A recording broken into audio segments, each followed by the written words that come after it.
आपला 10वा दिवस म्हणजे शेवटचे पुष्प. मी आपल्या सगळ्यांचं मनापासून स्वागत करते. आपल्या पागेवरचे ज्येष्ठ ग्रामस्थ तसेच सुप्रसिद्ध गायक, बालगंधर्व, स्वराधिराज अशा अनेक पुरस्काराने सन्मानित असलेले श्री राजाभाऊ शेंबेकर आणि आजच्या व्याख्यात्या सौ राजश्री भाटवडेकर महाजनी यांना विनंती करते की त्यांनी रुक्मिणी पांडुरंगाला पुष्पहार घालावा.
खुर्ची देऊ.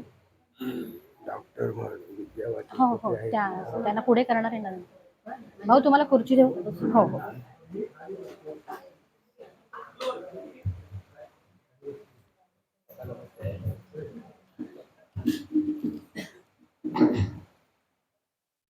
नमो विठ्ठला राजिया पांडुरंगा, नमो रुक्मिणी माऊली ज्ञानगंगा, नमो चंद्रभागा, नमो कुंडलिका, नमस्कार हा श्री संता अनेका. रुक्मिणी पांडुरंगाला नमस्कार करून आजच्या समाज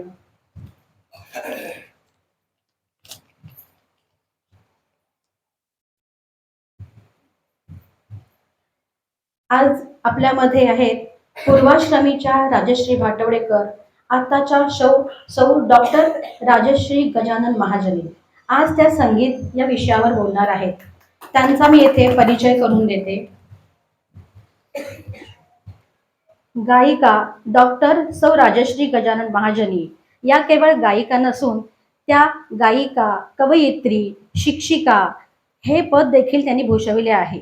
संगीत स्वयंवर या संगीत नाटकात काम करून अभिनेत्री म्हणून हे एकेकाळी त्यांनी पारितोषिक मिळवले आहे. संगीतामधून त्यांनी MA ही पदवी मिळवली आहे. MA संगीत सर्वप्रथम म्हणून SNDT कॉलेजमध्ये गानहिरा बडोदेकर स्मृती प्रित्यर्थ पारितोषिकही प्राप्त केले आहे. पुणे मनपा कला योगदानासाठी त्यांना पुरस्कार मिळाला आहे. स्वयंसिद्धा हा कर्तृत्ववान महिला पुरस्कार, सुधा सिंधू हा पद्मा देशपांडे यांच्या मातोश्री स्मृती पुरस्कार प्राप्त, वसुधा इंटरनॅशनल तर्फे पुरस्कारही प्राप्त झाला आहे. गायनासह निवेदन, कार्यक्रम संचालन, आयोजन करण्याचाही त्यांना अनुभव आहे. आकाशवाणीची शास्त्रीय, उपशास्त्रीय, सुगम अशा सर्व संगीत प्रकारात B+ श्रेणी त्यांनी प्राप्त केली आहे. आकाशवाणी, दूरदर्शनवर देखील त्यांचे कार्यक्रम होतच असतात.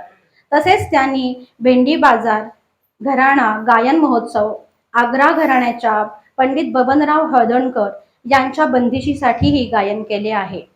गेले 32 वर्ष त्या कलमाडी येथे त्यांनी संगीत शिक्षिका म्हणूनही सेवा केली आहे. सध्या त्या YouTubeवर विविध प्रकारचे गायन व्हिडिओ करत आहेत. आजवर त्यांनी 500हून अधिक गायनाचे कार्यक्रम विविध शहरात केले आहेत.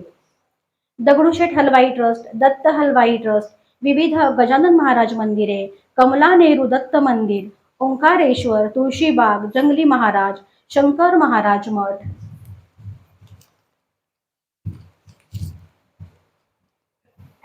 अशा अशा अनेक ठिकाणी कार्यक्रम केले आहेत.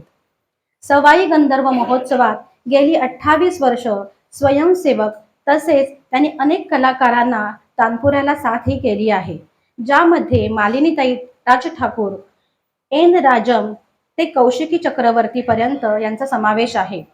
कऱ्हाडी ब्राह्मण संघ तसेच 47 वर्ष जुनी असलेल्या गानवर्धन या संगीत संस्थेत त्या विश्वस्त आहेत. सध्या त्यांचे प्रायोगिक संकल्पनात्मक कार्यक्रम ही सुरू आहेत. नुकताच त्यांचा जिजाऊ गानसाठी त्यांना सामूहिक त्यांनी पार्श्वगायन केले आहे. या सगळ्या पार्श्वभूमीवर त्यांना संगीतात कोणते गुरु लाभलेत हे बघूया. त्यांचे गुरु आहेत पंडित गोविंदराव मोडक, डॉक्टर वीणा सहस्रबुद्धे, सुचेता बिडकर, पंडित मधुकर खाडीलकर, पंडित श्रीराम साठे आणि पंडित बबनराव हळदणकर हे त्यांचे गुरु आहेत. आज त्या संगीत या विषयावर बोलणार आहेत. संगीत, स म्हणजे स्वर, गी म्हणजे गीत, त म्हणजे ताल. असं म्हटलं जातं की संगीत ही कला सर्व कलांमध्ये श्रेष्ठ कला आहे. जगातील सर्वात प्रसिद्ध आणि लोकप्रिय भाषा म्हणजे संगीत. संगीत ही गायन, वादन आणि नृत्य या 3 संगमातून निर्माण होणारी कला आहे, जी श्रोत्यांना आनंद आणि मानसिक स्वास्थ्य देते. चला तर पुढील माहिती जाणून घेऊया राजश्री ताईंकडून.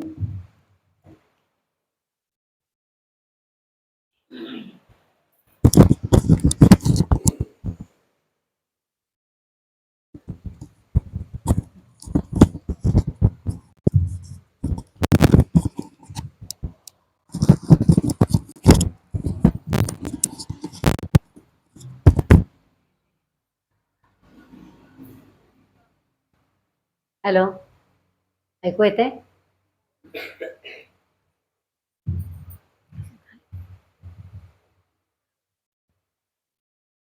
इथे बसलेल्या सर्व ज्येष्ठ मंडळींना सर्वांना माझा मनपूर्वक नमस्कार. आज नवरात्री व्याख्यानमालेचे हे शेवटचे स्वरपुष्प आहे. आईने अतिशय दमदार सुरुवात केली. आता आईची लेख समारोप करते. सप्रयोग आहे. ही संधी दिल्याबद्दल सुरुवातीलाच मी अध्यक्ष सुमित करमरकर, आमचे आदरणीय लाडके मित्र गायक राजू शेंबेकर, कमिटीचे आपले सर्व पदाधिकारी, सर्वांची मी अत्यंत आभारी आहे. माहेरवाशिणीला बोलवण्याचा आपण मला जो मान दिला त्याबद्दल आनंद आणि आभार सुरुवातीलाच व्यक्त करते. गेले 8 दिवस आपण विविध विषयांवर सर्व चर्चा ऐकत आहात. मला संगीत हा विषयासाठी जेव्हा मला राजू शेंबेकर आणि स्कंधा वगैरे आणि सुमितचा जेव्हा फोन आला, तर माझ्या मनात असं आलं की नवरात्री म्हणजे आदिशक्तीचा जागर आहे आणि स्त्री शक्तीचा एक म्हणूया आपण जरा त्याचा जागर म्हणा, त्याचा सन्मान म्हणा, या दृष्टीने माझ्यासमोर ज्येष्ठ गायिका अभिनेत्री अमृतवर्षिणी ज्योत्स्ना भोळे यांची कारकीर्द, त्यांचं गाणं कर्तृत्व, वैशिष्ट्य ही या निमित्ताने जागवावीत की जी जुन्या गायिकांच्याकडनं नव्या पिढीने काय करायला हवंय किंवा ती गाणी काय आहे त्याचा अभ्यास जरी कोणी केला तरी मी म्हणेन या कार्यक्रमाची ती फलश्रुती असेल असं मला वाटतं. त्यामुळे एवढं मोठं कार्य जर करताना काही त्रुटी राहिल्या तर ती माझी चूक असेल. जे काही चांगलं असेल ते माझ्या गुरुवर्यांचं असेल आणि म्हणून मी ज्योत्स्नाताईंवरती आज बोलणार आहे. त्यामुळे संगीत नाटकातील स्त्री शक्ती असं मी त्याला थोडंसं वळण दिलं असं समजायला हरकत नाही आणि म्हणून मी ज्योत्स्नाताईंचा विषय सुरू करते. आणि साथ घ्यावी का न घ्यावी त्या खूप द्वंद्वामध्ये मी होते, कारण मी अशा पद्धतीची नुसती लेक्चर्स देते. परंतु जशी ती गाणी ऐकत गेले आणि तो अभ्यास वाढत गेला तसं वाटलं की नाही, या गाण्यामध्ये थोडी साथीची गरज आहे किंवा ती छानच वाटतील. मला पहिल्यांदा विचारलं पण गेलं होतं, पण मी तयार झाले आणि मी हळूहळू करत त्याच्यामध्ये मी या दोघांना विचारायचा प्रयत्न केला आणि त्यांनी लगेच होकार दिला. ह्याबद्दल मी सर्वात प्रथम त्यांचे आभार मानते. हा म्हणजे हार्मोनियम आणि त म्हणजे तबला, त्यामुळे 2 हात आहेत. त्यामुळे मनपूर्वक आपले आभार. ऐन वेळेला तयार झाल्याबद्दल पुन्हा एकदा सर्वांचे मनपूर्वक आभार सुरू करते. ज्योत्स्ना भोळे यांचा जन्म 11 मे 1914 साली गोव्यातील नागेशी जवळच्या बांदिवडे येथे झाला. त्यांना नृत्य संगीत पांडित्याचा वारसा घरातूनच मिळाला. त्यांच्या आईची आई म्हणजे आजी संगीतात रमणारी आणि आई राधाबाई केळेकर या पांडित्यात रमणाऱ्या. ज्योत्स्नाबाईंवरती लहानपणापासूनच स्वर, ताल, श्लोक, नाटुकल्या, आरती या सगळ्याचे, गोवा म्हणजे काय, संगीताचं कलाप्रेम भरपूरच आहे, कीर्तनाचं वगैरे, त्यामुळे ते संस्कार त्यांच्यावर झालेच होते. शिवाय त्यांच्या बहिणी, दोघी बहिणी, कोणी अभिनयात कोणी गाण्यामध्ये अशा निपुण, त्यामुळे कर्तृत्ववान माता आणि कला नैपुण्य असलेलं घर अशा ठिकाणी बाईंचा म्हणजे छोट्या दुर्गाचा जन्म झाला. आणि 14 अपत्यांपैकी एक ज्योत्स्नाबाई, 4 नंबरच्या कन्या ज्योत्स्नाबाई उर्फ लहानगी दुर्गा. तर असं हे क्षण भाग्याचा घेऊन बाई जन्माला आल्या. ऐकूया क्षण आला भाग्याचा. मध्ये मध्ये कीर्तनासारखं थोडं गाणी पण ऐकवणारे, काही धागे मी जोडलेले असतील, नाटकाशी त्याचा संबंध वेगळा असेल, परंतु जिथे मला सापडले तिथे मी ऐकवत जाणार आहे, त्यामुळे थोडा वेळ पण लांबेल. कृपया आपले मोबाईल सायलेंटवर ठेवा आणि थोडीशी एक वेगळी हा प्रयोग म्हणजे प्रायोगिक स्वरूपातलं व्याख्यान आहे असं समजा, त्यामुळे आपण जरा गोड मानून घ्या. थोडा उशीर झाला तरी माफ करा.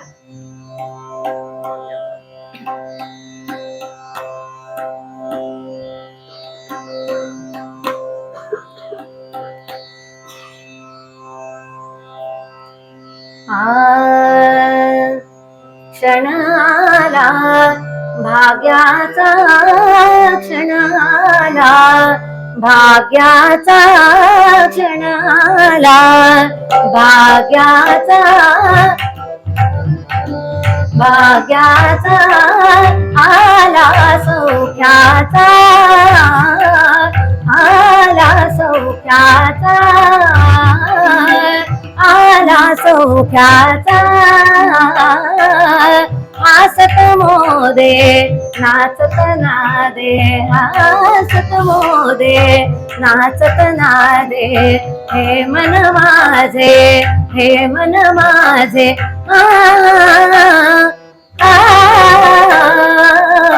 मंगल दिन, मंगल दिन आला सौख्याचा, आला सौख्याचा.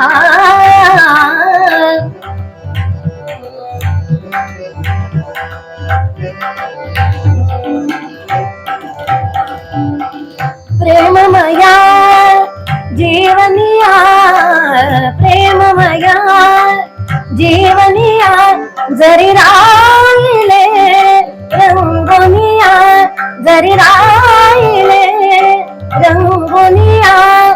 आला उदयाला बहराला, आला उदयाला बहराला.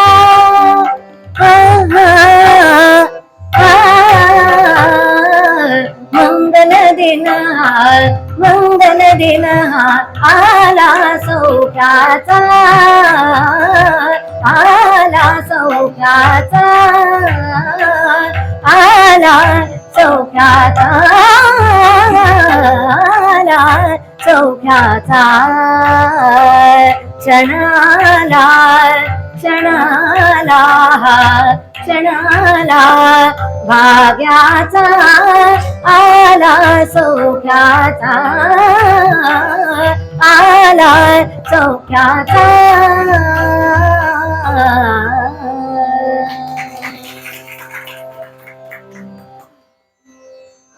ज्योत्स्नाबाईंच्या थोरल्या भगिनी गिरिजाबाई आणि केसरबाई यांना शिकवायला घरी पंडित रामकृष्ण बुवा वझे येत असत.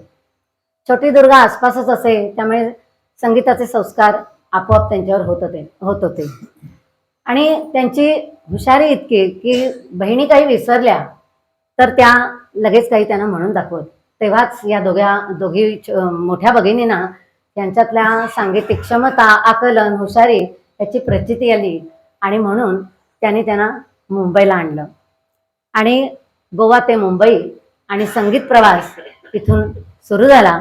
आणि साधारणपणे गाण्याचे क्लास वगैरे असतील तर सुरुवातीच्या काळात यमन, भूप सारख्या रागांचा विचार होतो आणि म्हणूनच दे मज देवा जन्म हा, याच्या 2 ओळी ऐकवते. नाटक आहे एक होता म्हातारा, मो ग रांगणेकर मास्टर कृष्णरावांचं संगीत.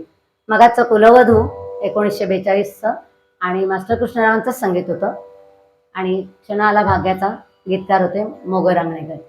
ऐकूया दे मज देवा. चाल चाल. दे मज देवा जन्म हा,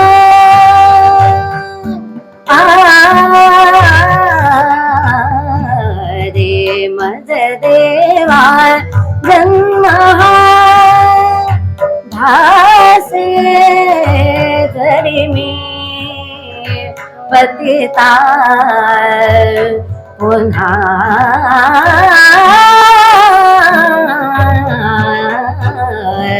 दे मज देवा जन्म हा, भासे जरी मी पतिता पुन्हा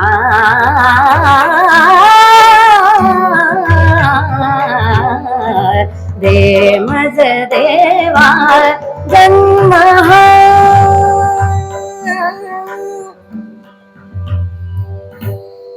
गावात 2री पर्यंत, पुढे मनपाच्या शाळेमध्ये 4थी पर्यंत ज्योत्स्नाबाईंचे शिक्षण झाले. याचं कारण संगीताचं वेड.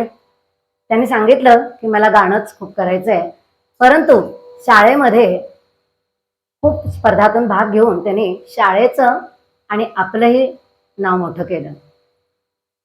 आणि त्या काळामध्ये त्यांना ब्रिटिश ब्रॉडकास्टिंग सर्व्हिस या रेडिओवरती, म्हणजे तेव्हा आतासारखा रेडिओ नव्हता, पण ही जी कंपनी आहे त्यातून त्यांना महिन्याला 5-6 कार्यक्रम मिळत होते. म्हणजे लहान वयातच त्यांची सांगीतिक प्रतिभा किती असेल ती बघा. आणि लहानपणी त्या नृत्य पण शिकल्या होत्या, दिलरुबा पेटी पण वाजवायच्या. पुढे मुंबईत आल्यानंतर त्यांना पहिली तालीम जी मिळाली ती आग्रा घराण्याचे उस्ताद खादिम हुसेन खान, त्यानंतर बशीर मुहम्मद खान, गम्मन खान, तानरस घराण्याचे उस्ताद इनायत हुसेन खान, या सगळ्यांच्या कडून शिक्षण घेतल्यानंतर अव्वल दर्जाची गायकी म्हणजे काय हे तुम्हाला प्रत्ययाला येईल.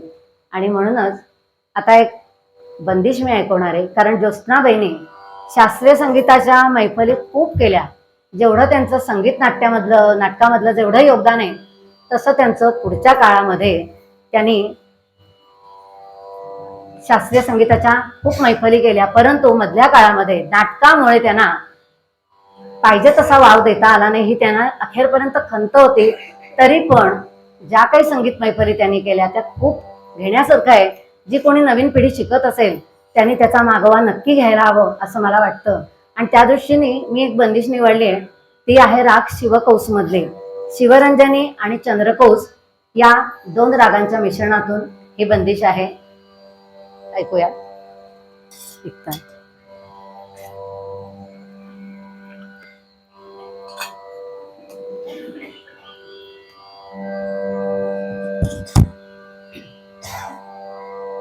आवाज येतोय ना, एकदा चेक करा. सारे ग प मग मधनी धनी सा धनी सारे सानी राम मग रे ग प मग सानी धनी सारे रे रे सारे ग प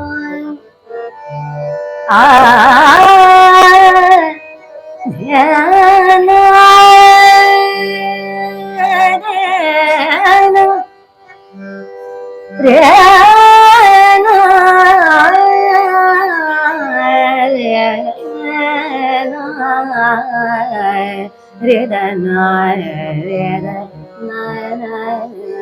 आग्रा गायकी म्हणजे नमतो रे दाना रे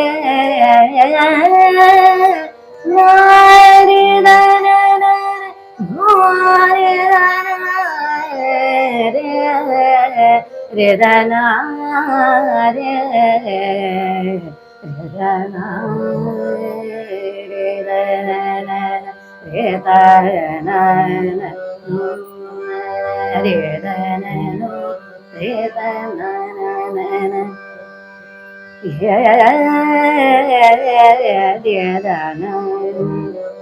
लागे लागे अब काहू के प्रीत लागे लागे अब काहू के प्रीत लागे लागे अब काहू के प्रीत लागे लागे अब काहू के प्रीत मैं हारे तुम्हारे प्रीत में हारे तुम्हारे प्रीत में हारे तुम्हारे प्रीत में हारे तुम्हारे प्रीत में हारे तुम्हारे प्रीत लागे लागे अब काहू के प्रीत लागे लागे अब काहू के प्रीत लागे लागे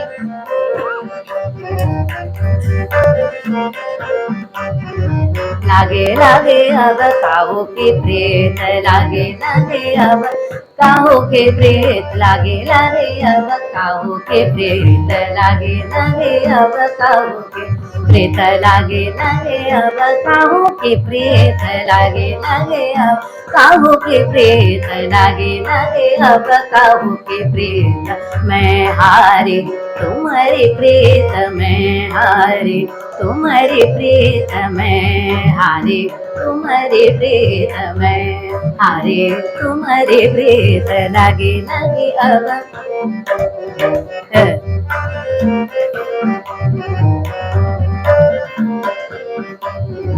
झूठी सचनित बतिया करत झूठी सचनित बतिया करत झूठी सचनित बतिया करत झूठी सचनित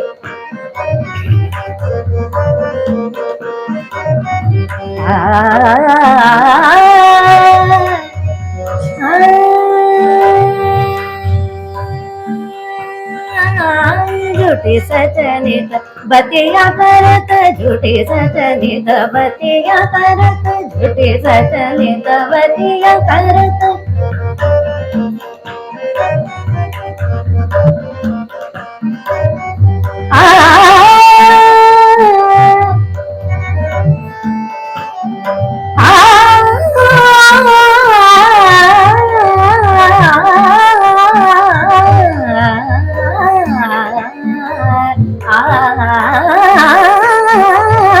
झूठे सचनित बतिया करत झूठे सचनित बतिया करत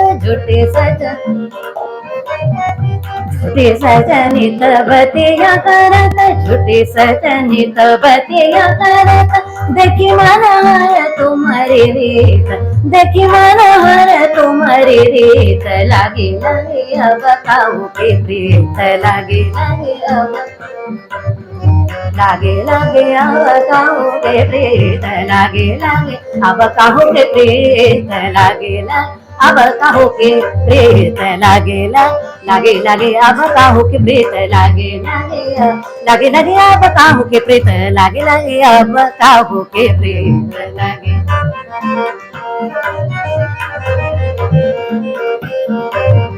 लागे लागे सारे गप मग मग सा लागे ला सानी धनी मग मग मग मग सा मग सा लागे लागे अब काहू के प्रीत में हारे तुम्हारे प्रीत में हारे तुम्हारे प्रीत लागे लागे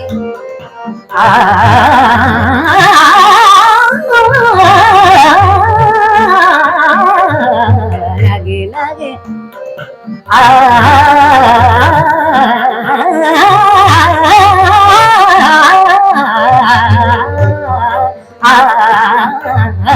लागे लागे अब लागे लागे अब लागे लागे अब काहू के प्रीत लागे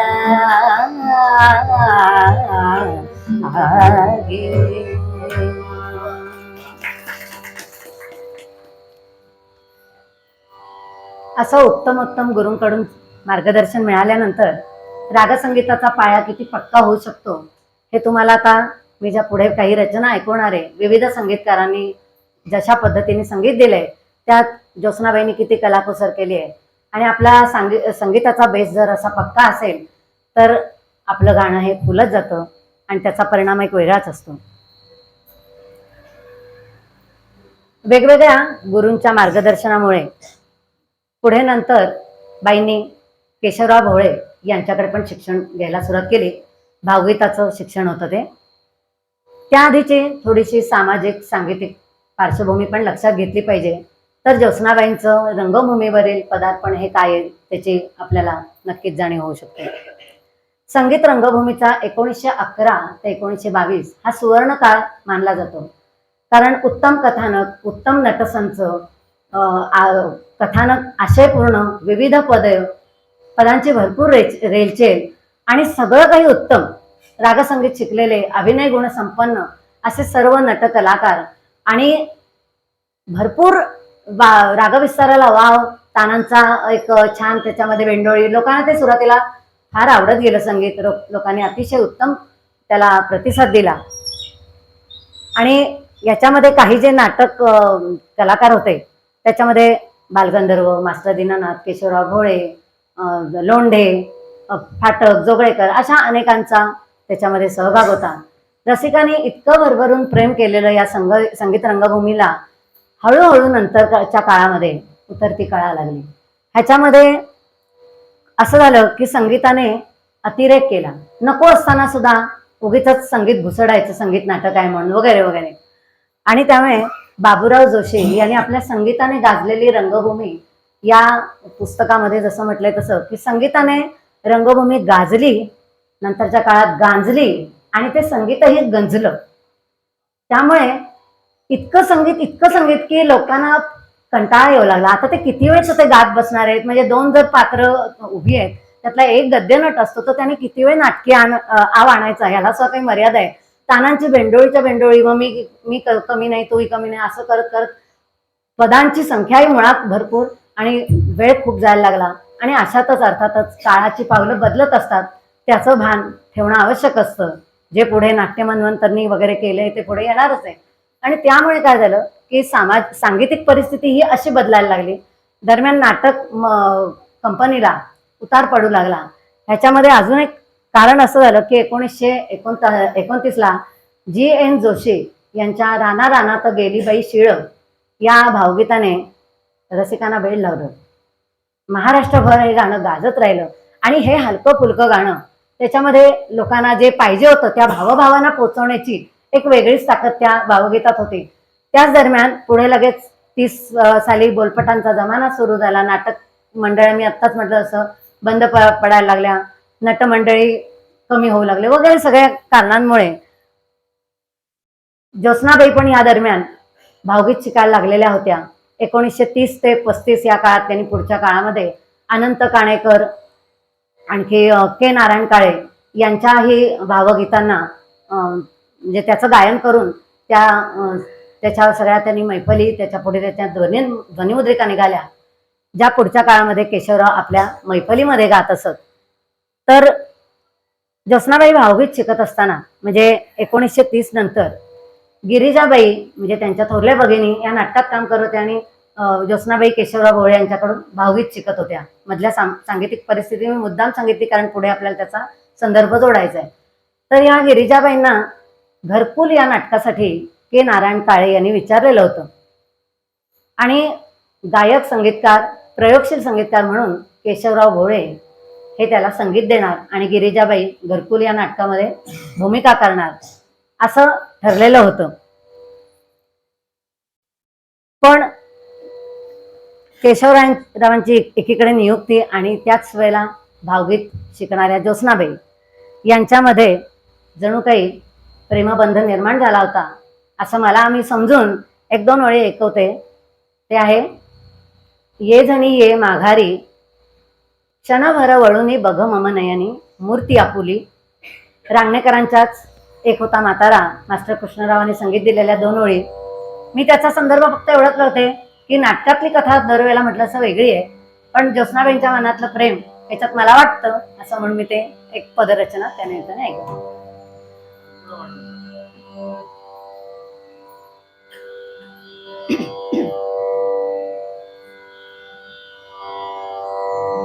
ये झणी ये रे माघारी, ये झणी ये रे माघारी, क्षणभर वळुनी बघ मनयनी क्षणभर वळुनी बघ मनयनी ये जणी ये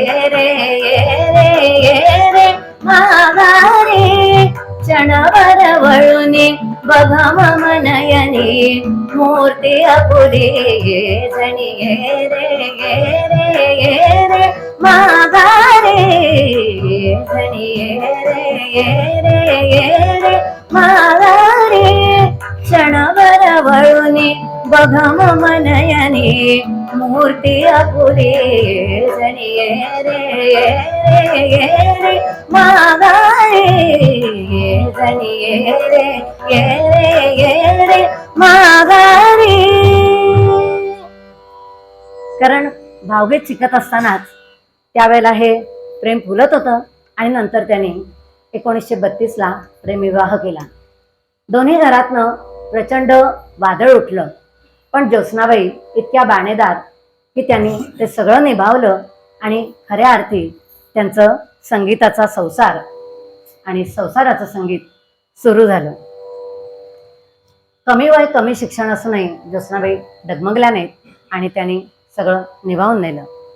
केशवरावांकडे संगीत शिक्षण, अभिनयाचं पण त्यांनी मार्गदर्शन त्यांना केलं आणि त्यामुळे ज्योत्स्नाबाईंना त्याचा फायदा झाला. शिवाय केशवरावांच्या चिकित्सक चोखंदर संगीत गुणांचाही बाईंना फायदा झाला.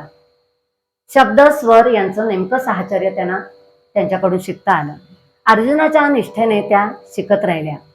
केशवराव भोयांचं प्रोत्साहन मार्गदर्शन इतकं मिळालं की त्यामुळेच खऱ्या अर्थी ज्योत्स्नाबाई या स्वर चांदणं किंवा स्वर ज्योत्स्ना आपण त्यांना म्हणूया असं मला वाटतं.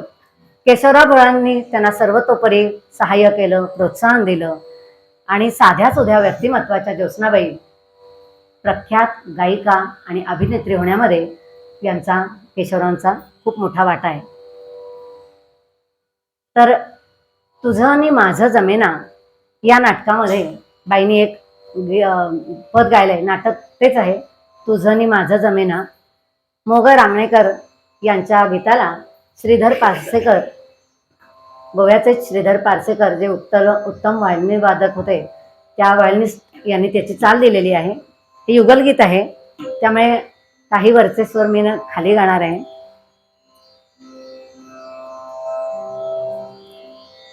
या गाण्यातला त्या नाटकात असलेला लटक भांडण रुसवा आपण आजच्या काळात नक्कीच ऐकवतो, पण ज्योत्स्नाबाईंच्या संसारात ते तुझं माझं जमलं असंच म्हणावं लागेल. अशी ही वेगळी रचना जरा वेगळ्या अंगाने मांडते, बाकी काही नाही. तुझं नि माझं जमेना, तुझं नि माझं जमेना, परी माझा वाचून करमेना, परी माझा वाचून करमेना. तुझं नि माझं जमेना, तुझं नि माझं जमेना.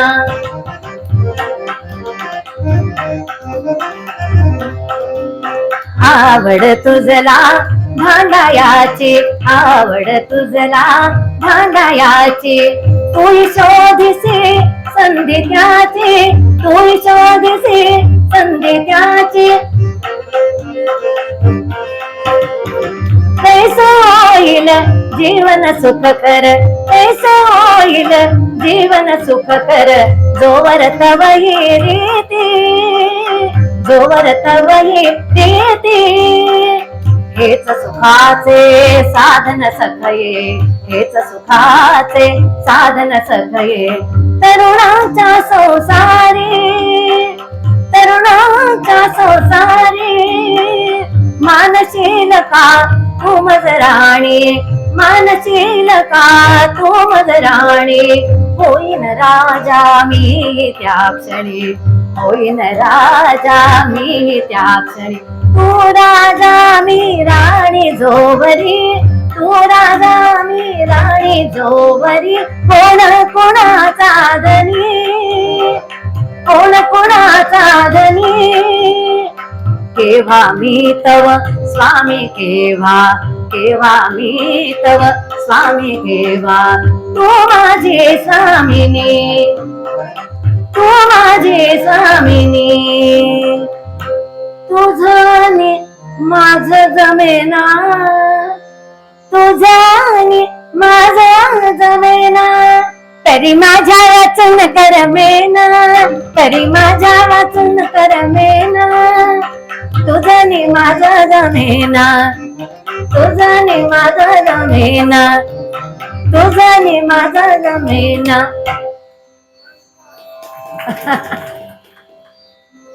कुणाचं जमत नाहीये का?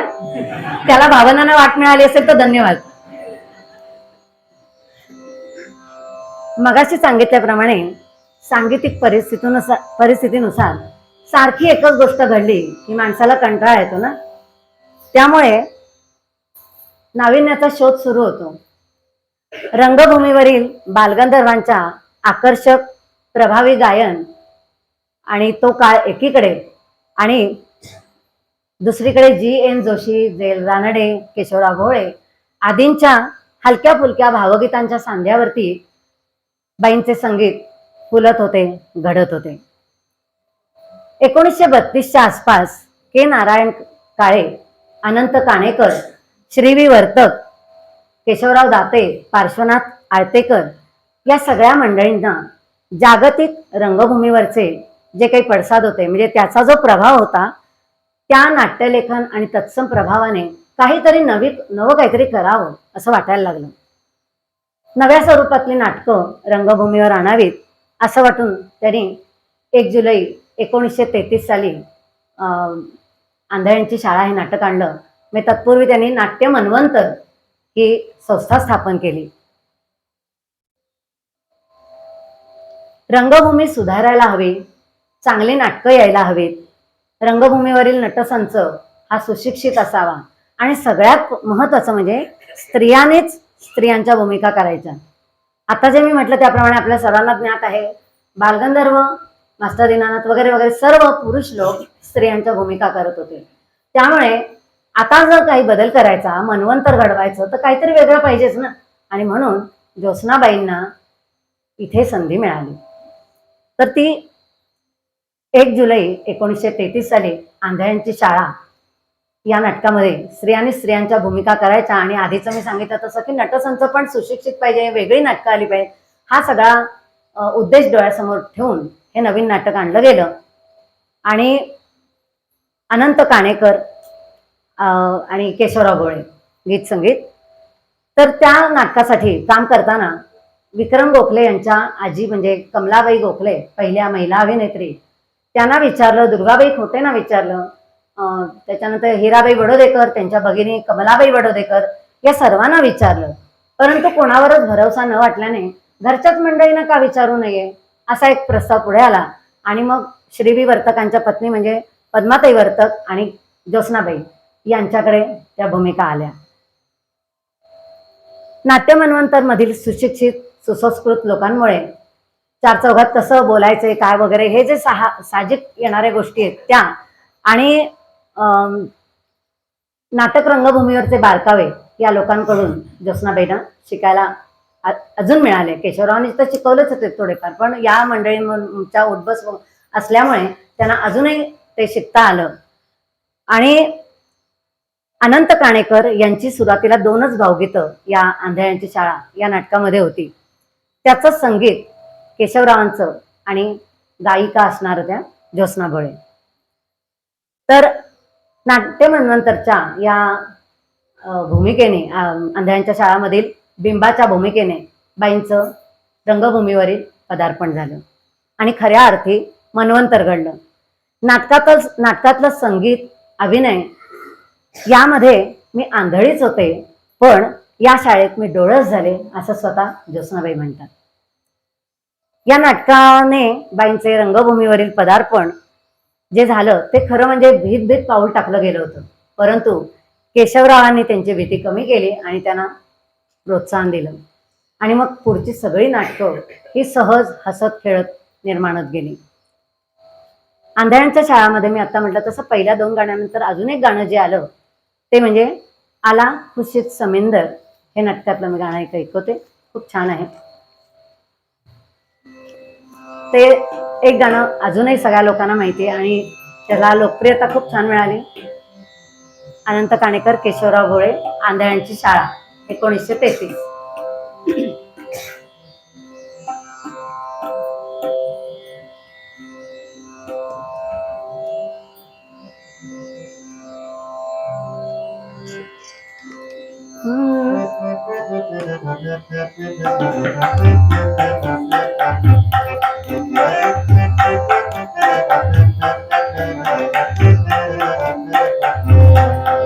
आला खुशीत समिंदर त्याला नाही धीर होडीला देईना गठरो होडीला देईना गठरो सजने होडीला बघतोय धरू सजने होडीला बघतोय धरू आला खुशीत समिंदर त्याला नाही धीर होडीला देईना गठरो होडीला देईना गठरो सजने होडीला बघतोय धरू सजने होडीला बघतोय धरू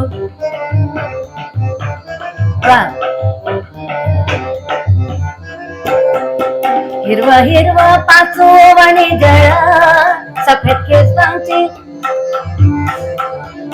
केसांची वर खळबळ सफेद केसांची वर खळबळ माशावाणी काळजाची तळमळ माशावाणी काळजाची तळमळ माझी होडी समिंदर ओढी खालीवर होडी समिंदर ओढी खालीवर पाण्यावर देईन गठरो पाण्यावर देईन गठरो सजने होडीला बघतोय धरू सजने होडीला बघतोय धरू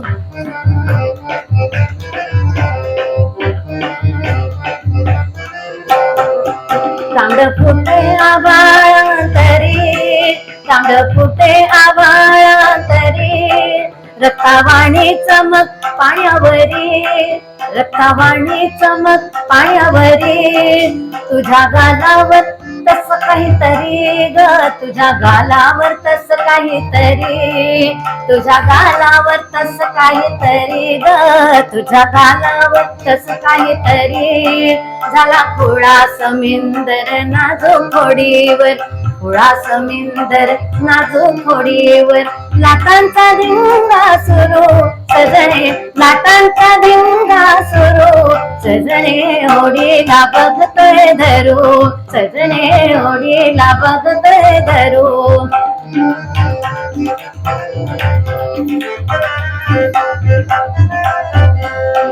सूर्यनारायण हसतो वरी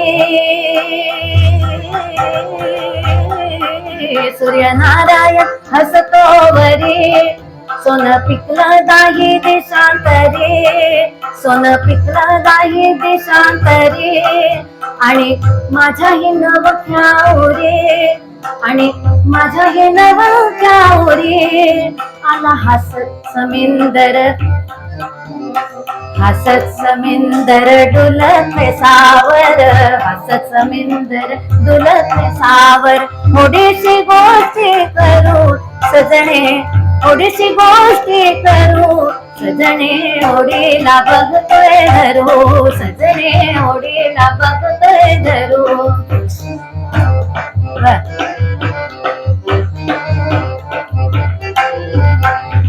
गोऱ्या भाई तुझ्या लाल चेरी गोऱ्या भाई तुझ्या लाल चेरी गोऱ्या भाई तुझ्या लाल चेरी गोऱ्या भाई तुझ्या लाल चेरी हिरव्या साडीला लाल भडक धारी हिरव्या साडीला लाल भडक धारी उरी कसली ग गोड शिरशिरी उरी कसली ग गोड शिरशिरी कुठे झाला समिंदर त्याच्या उरावर झाला समिंदर त्याच्या उरावर चाले होडी बुरु सजणे चाले होडी बुरु सजणे होडीला बघ सजणे वाऱ्यावर जणू पाखरू सजणे वाऱ्यावर जणू पाखरू आला खुशीत समिंदर त्याला नाही धीर होडीला देना गठरू होडीला देईन गधरू सजणे होडीला बघतोय धरू सजणे होडीला बघतोय धरू सजणे ग होडीला बघतोय धरू ग सजणे होडीला बघतोय धरू.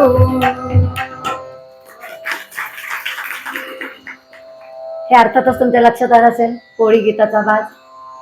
मी म्हटलं तसं की रागसंगीताच्या उत्तम तालमीमुळे ज्योत्स्नाबाईंनी गाण्यात कसे त्यावेळेला रंग भरले असतील त्याची ही प्रचिती आहे. चांगल्या गुरूंच्या मार्गदर्शनातून अनवट राग अनेकविध बंदिशी यामुळे स्वच्छ बारीक तान सुरेलपणा उत्तम लयबद्ध गुंफण केलेल्या उपजा. आता उपजा किंवा उपज म्हणजे जे स्फूर्त अचानक येतं ते ठरवून ठेवलेलं असं स्पेसिफिक नाही. जर शिक्षण असेल तर उपज अंगाने आमचे राजूदादा गातात तुम्ही ऐकताय त्याला उपज म्हणायचं. कारण तुम्ही त्याचं गाणं जे ऐकताय त्या पद्धतीने सांगितलं तर तुमच्या जास्त लक्षात येईल. गुंफण केलेल्या उपजा तालावरील हुकमत या गुणांसह सुगम संगीताने रंगलेली नाट्यपदे त्यातील भावदर्शन या बाईंच्या गुणवैशिष्ट्यामुळे आणि तल्लख आकलन शक्तीमुळे एम.ए. झालेल्या बिंबाची भूमिका बाईने अतिशय यशस्वीपणे करून दाखवली आणि ती तन्मयतेने आणि परिणामकारक साकारली हे विशेष. या संदर्भामुळे एक मुद्दाम मत सांगते. सुप्रसिद्ध लेखक अंबरीश मिश्र म्हणतात की रागसंगीत म्हणजेच ख्याल गायकीच्या त्या काळामध्ये, कारण त्यावेळेला प्रचलित रागसंगीत होतं आणि त्याच्यातूनच सगळी नाट्यपद बंदिशीच्या अंगाने भास्करबुवा बखले यांनी स्वयंवरला दिली आणि मग त्याचा परिपाक होत होत रागसंगीतावर आधारलेली भरपूर पद आली वगैरे वगैरे, म्हणून मी मुद्दाम खुलासा केला. तर रागसंगीताच्या त्या काळात नाट्य संगीत शास्त्र काट्यावर तोरलं जाईल. रागदारीतील मातब्बरी दाखवणं, तावातावाने ताना मारून वंशमोर घेणं अशा सर्रास रूढ दोषांसह अशुद्ध उच्चारण, संगीतातली घराणी, त्यांचा दुराभिमान या आणि अशा अपप्रवृत्तींवर भावगीताने येलगार पुकारला आणि याच्यामध्ये ज्योत्स्नाबाई आणि हिराबाई यांनी सेनापतीची भूमिका पार पाडली असं अंबरीश मिश्र म्हणतात. म्हणूनच भावगीत ही काळाची गरज होती. संगीताचे एकूण वर्तन आणि स्वरूप बदलाच्या त्या अपरिहार्य असण्याच्या काळामध्ये बाईंचे रंगभूमीवरील पदार्पण ही महाराष्ट्राला सुदैवीच ठरली म्हणायची. त्यांची सोपी रसाळ भावगीतं 1930 ते 35च्या सुमारास घरोघरी पोचली. पुन्हा एकदा तेच की रागदारीची उत्तम तालीम, लईवरलं प्रभुत्व, फिरता गळा आणि उत्तम व्यवस्थापन, काटेकोर व्यवस्थापन, गायचे कसं काय वगैरे त्याचं सगळं ठरवलेलं व्यवस्थापन, यामुळे त्यांचं ते कसबी गायन आणि मुख्य म्हणजे सुरांनी शब्दावर कधी कुरघोडी केली नाही. शब्द आणि त्याचे भाव त्यांनी पोचवले आणि खऱ्या अर्थी भावगीत त्यांनी पोचवलं. त्यामुळे गीतातले उत्कट भाव तरलपणे आपोआप पसरत. दोन ओळीतला अवकाश स्वरेलपणाला रेलून असे. आंधळ्यांची शाळा या नाटकाच्या निमित्ताने आश्वासक नाट्यप्रतिभा तयार झाली होतीच, पण 1942च्या कुलवधूने त्यावर कळसच चढवला. क्षण आला वाग्याचा, मनरमणा, बोला अमृत बोला ही सगळी पदं लोकप्रिय झाली. मोग रांगणेकर यांनी पुढे नाट्य निकेतन ही संस्था स्थापन केली. सुरुवातीला मी सांगितलं ती 33ची नाट्य मनवंतर संस्था आणि मोग रांगणेकर यांनी नाट्य निकेतन ही संस्था स्थापन करून त्याच्यातून कुलवधू नाटकाची निर्मिती केली. तर ही भूमिका म्हणजे यशाचा आणि लोकप्रियतेचा उच्चांकच आहे. रांगणेकर हे नाटकातले कडक पंतोजी आणि केशवराव हे गाण्यातले आणि बाईंचा स्वभाव रियाजी वृत्तीचा, त्यामुळे कुलवधूमध्ये ते सगळं कौशल्य एकवटलं गेलं. गोड आवाज, त्याला सहजता ही एक अजून नैसर्गिक गुण आणि शब्दोच्चार, सहज सुलभ अभिनय, यामुळे कुलवधू म्हणजे ज्योत्स्ना भोळे आणि ज्योत्स्ना भोळे म्हणजे कुलवधू हे समीकरणच झालं. ही सुद्धा पदं भावगीताच्याच वर्णाची आहेत. मास्टर कृष्णरावांनी याचं जे संगीत दिलं ते 1.5 दिवसातच इतक्या आकर्षक उत्तम चाली दिल्या. साधे सोपे शब्द मोग रांगणेकरांचे आणि कृष्णरावांचं संगीत. आता या मोग रांगणेकरांनी ही जी कुलवधू हे जे यशस्वी झालं त्याचं कारण असं की रंगभूमीचा पडता काळ काळाची पावलं ओळखून त्यांनी काय पद्धतीचं संगीत असावं वगैरे हा विचार केला आणि म्हणूनच गंधर्व युग आणि नवता याचा उत्तम सांगड घातला आणि म्हणूनच कुलवधू यशस्वी झालं. बाईंवरती गंधर्वांच्या जसं सिंधू एकच प्यालातील सिंधू या भूमिकेवर लोकांनी प्रेम केलं, तसंच कुलवधूमधील भानुमती या भूमिकेवरतीही लोकांनी तितकंच प्रेम केलं. आणि हा सगळा काळ म्हणजे 1922 आपण 22 नंतरचा काळ धरू किंवा 30 नंतरचा काळ धरू, बाईंचं पदार्पण वगैरे सगळं लक्षात घेतलं तर 1942 पर्यंतचा हा सगळा सामाजिक उन्नयनाचा काळ होता. आणि बाईंच्या आगमनामुळे रंगभूमीला प्रतिष्ठा मिळाली, नवे परिवर्तन मिळालं. आणि संगीत स्वयंवर नंतर कुलवधू हा संगीत रंगभूमीचा दुसरा टप्पा मानला जातो. कारण या नाटकातली पदं ही पण भावगीती वळणाची आणि त्यालाही थोडा रागसंगीताचा बेस ठेवून सुद्धा ती अधिकाधिक फुलवून ज्योत्स्नाबाईंनी आपल्या अभिनयाने गाण्याने अतिशय समृद्ध केली. आणि म्हणून हा 2 वेगवेगळा टप्पा त्याच्यामधला आहे. या नाटकाला इतकी लोकप्रियता मिळाली की आठवड्यातून 2-3 प्रयोग त्याचे होत असत. आणि आता म्हटलं तसं नवे परिवर्तन होत मराठी रंगभूमी जागवण्याचा जो मान आहे तो संगीत कुलवधूला मिळाला. आणि त्यामुळेच अर्थातच बाईंच्या परिवर्तनाच्या या काळाची आपल्याला ओळख परत परत पटत राहते. नाटकाच्या वेळी तालीम जेव्हा ह्या संगीत नाटकातल्या पदांसाठी होत असे तेव्हा मास्टर कृष्णराव ज्या हरकती सांगायच्या तर त्यातील बाई बरोबर नेमक्या काय उचलायच्या हे त्या ठरवून त्याबरोबर तसं म्हणून दाखवत. आणि म्हणून मास्तरांनी चाली कराव्यात आणि ज्योत्स्नाबाईंनी त्या गोडव्याने गाव्यात असं रसिक म्हणत. इतका त्यांनी भरभरून त्या नाटकाला प्रतिसाद दिला. मुळातच बाईंचं सुरेल आणि लयदार गाणं, त्याला शास्त्रीय संगीताचा बेस, उपजत तान आणि स्त्रीनेच स्त्रीच्या भूमिकेसाठी गायलेलं भावपूर्ण गायन ही या नाटकाची वैशिष्ट्य होती, जी रसिकांना मंत्रमुग्ध करत. तीव्र संवेदनाक्षम आकलनामुळे त्यांच्या वागण्या बोलण्यात स्वाभाविक सुसंस्कृतता दिसून यायची. रंगभूमीवरील सहज वावर, पदे रंगवण्याचं त्यांचं कौशल्य हे असाधारण होते. भावगीतातील निर्मळ शब्दोच्चार, योग्य जागी दिलेला भर, दीर्घ स्वरांवर घेतलेल्या हरकती, स्वरावली, हळुवार आवाज यातून योग्य तो परिणाम साधण्याची त्यांना हातोटी लाभलेली होती. आणि त्यामुळेच पुढे सुरेल गोड गळ्याची भावगीत गायिका ही त्यांची ओळख बनली. अस्सल कलावंत बाईंनी नृत्याची वाट सोडली आणि सगळा रंगभूमीवरचा काळ हा संगीत नाटकांसाठी दिला. आणि नाट्याला खुलवणारी भावगीते नेटकी वेधकपणे मांडत त्याचा जो मुळातला दर्जा उंच होता तो टिकवण्याचं सातत्य बाईंच्या अंगी त्यांनी बाणवलं आणि ते खरं करून दाखवलं. आणि ही त्यांनी संगीत रंगभूमीला दिलेली देणगी आहे. त्यामुळे स्त्रीने ज्या काळामध्ये तिला कुठलाही मान सन्मान नाही अशा काळात रंगभूमीवर येऊन धाडसी पाऊल दाखवायचं आणि ते यशस्वी करून दाखवायचं. आणि नुसतं गायन नाही तर गायन, अभिनय, भावदर्शन या सगळ्याबरोबर. त्यामुळे बाईंचं हे स्त्री शक्तीचा मला मी जो जागर करायचा म्हटला तो ह्यासाठीच मी हे केला. दर्जेदार भावगीत ऐकवण्याची रसिकांवरती त्यांनी रसिकांमध्ये ही कला रुजवली आणि वाढवली सुद्धा. बाईंना सरस्वतीचा वरद हस्त लाभलेला आणि प्रगल्भ अष्टपैलू अष्टावधानी असं व्यक्तिमत्व होतं. गायन, अभिनय, लेखन, वक्तृत्व, संभाषण चातुर्य, विनोद बुद्धी हे सगळं इतकं उत्तम एकवटलेलं होतं की एखाद्या साध्या सुध्या किंवा अल्प शिक्षण घेतलेल्या व्यक्तीशी आपण बोलत आहोत असं कधी कुणाला वाटत नसेल, इतका त्यांच्या जबरदस्त आत्मविश्वास आणि धीटपणा अंगामध्ये होता. ज्योत्स्नाबाई म्हणजे शालीन वृत्तीचे प्रतीक. बालगंधर्वां इतकी नसेल परंतु जवळजवळ त्यांच्या जवळपास जाण्या इतकी लोकप्रियता आणि अभिनय नैपुण्य त्यांच्या इतकंच बाईंकडे पण होतं.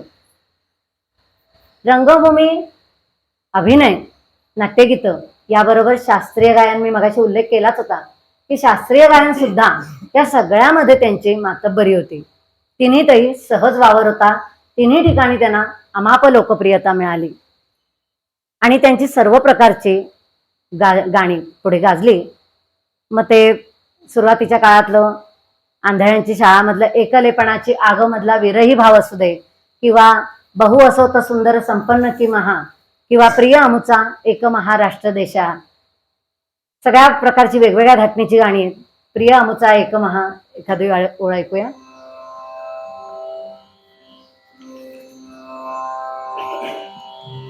श्री कृ कोल्हटकर आणि जी एन जोशी यांचं हे गाणं आहे. बहु असोत सुंदर संपन्न की महा, बहु असोत सुंदर संपन्न की महा, प्रियामुचा एक महाराष्ट्र देश हा, प्रियामुचा एक महाराष्ट्र देश हा, प्रियामुचा एक महाराष्ट्र देश हा, प्रियामुचा एक महाराष्ट्र देश हा. ज्योत्स्नाबाईंचं मोठं योगदान म्हणजे सहज सुंदर रंगभूमीचं भवितव्य जवळजवळ संपत आलेलं असताना आपल्या सहज सुंदर अभिनय, देखणं शालीन व्यक्तिमत्व झोकून देण्याची प्रवृत्ती, सुरेल स्वाभाविक तयारीचं अर्थपूर्ण भावस्पर्शी गायन यामुळे मराठी संगीत रंगभूमीला एक नवचैतन्य देत केलेले जतन, संवर्धन ही त्यांची देणगी होय. त्यांनी नाटकात ज्या भूमिका केल्या त्यामधील काही नावं सांगते. आंधळ्यांची शाळा, कुलवधू, एक होता म्हातारा, राधामाई, भाग्योदय, धाकटी आई, कोणे एकेकाळी, भूमिकन्या सीता, रंभा, तुझं माझं जमेना, विद्याहरण, आशीर्वाद, अलंकार, आराधना या नाटकातून अविस्मरणीय भूमिका करून नाट्यमधुर पद गाऊन त्यांनी रसिकांना मंत्रमुग्ध केलं आणि मराठी रंगभूमी सचेतन ठेवली. अत्यंत स्वाभाविक अभिनय आणि गाणं यातील सहजतेमुळे फार मोठ्या काळापर्यंत नाट्य रसिकांना मोहिनी घालण्यात त्या यशस्वी झाल्या.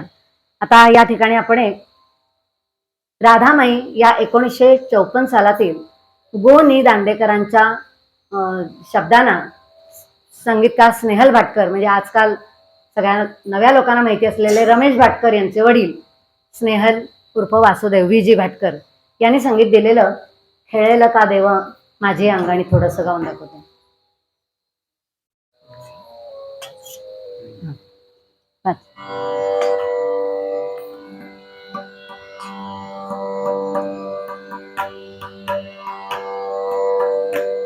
बरं वाटतंय ना, म्हणजे आपल्याला थोडा वेळ घेतला तरी चालेल ना, अजून थोडंसं आहे, निम्म्याच्या पुढे गेलोय आपण आरामात.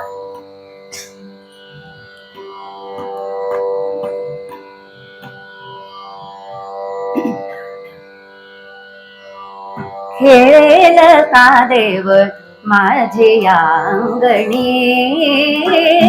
खेळेल का देव माझी अंगणी, खेळेल का देव माझी अंगणी, नांदेल का माझ्या, नांदेल का माझ्या, नांदेल का माझ्या भरल्या लोचनी, खेळेल का देव माझी अंगणी, खेळेल का देव माझी अंगणी, खेळेल का देव माझी अंगणी.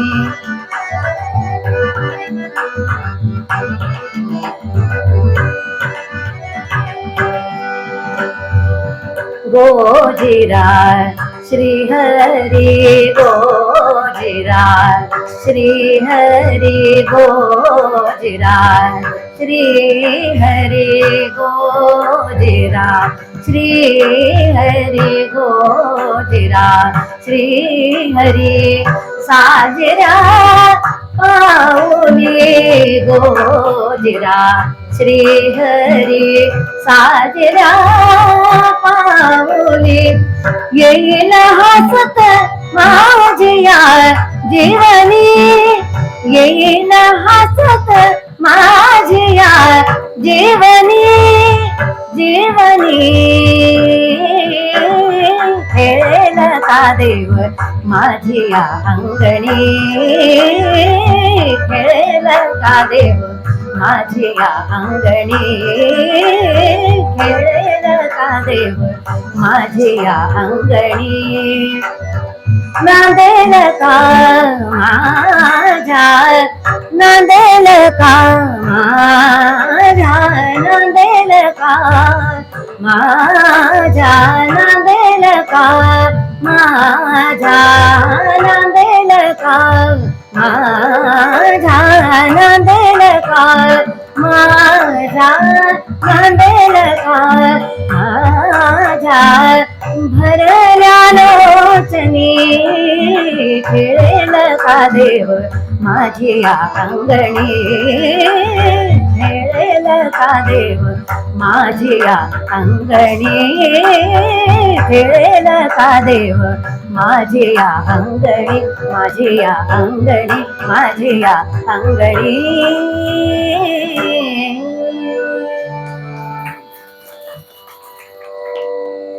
धन्यवाद.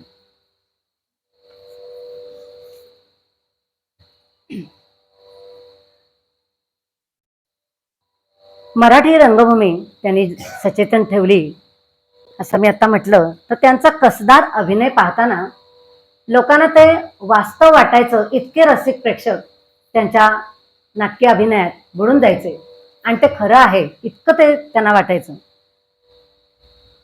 नाटकातील प्रसंग आपल्या खास शैलीतील गाण्याने त्या पुढे नेत असत, नाटक प्रवाही बनवत.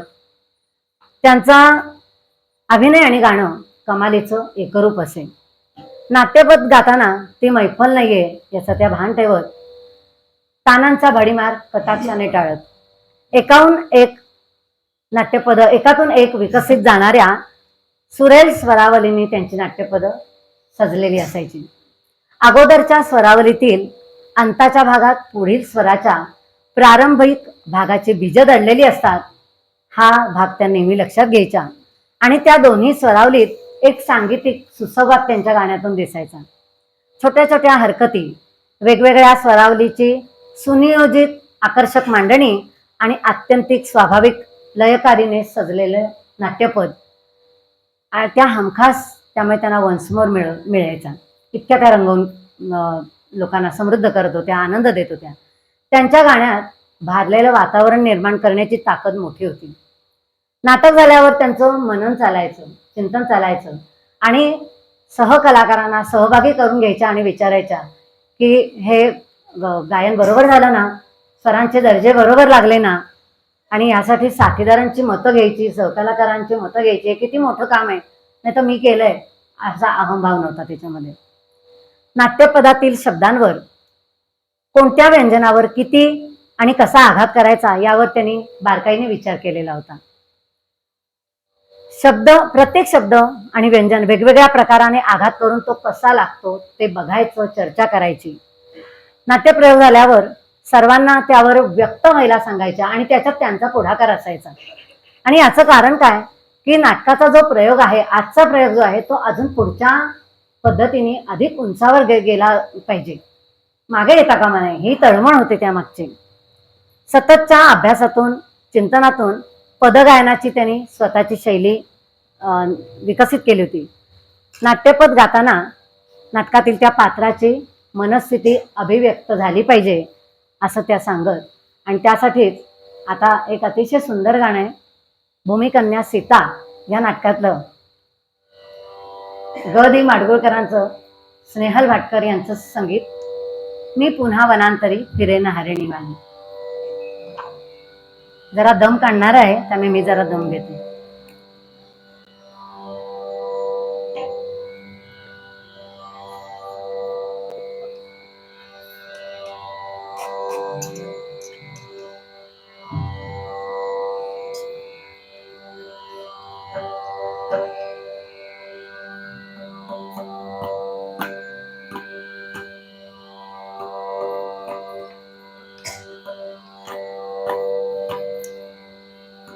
तोपर्यंत ग दी माडगुळकर आता हे गाणं ऐकल्यानंतर बाईंना म्हणाले, बाई कमाल केली, तुमच्या या गाण्यातनं प्रत्यक्ष हरिणी आल्याचाच भास झाला. असं हे गाणं मी पुन्हा वनांतरी.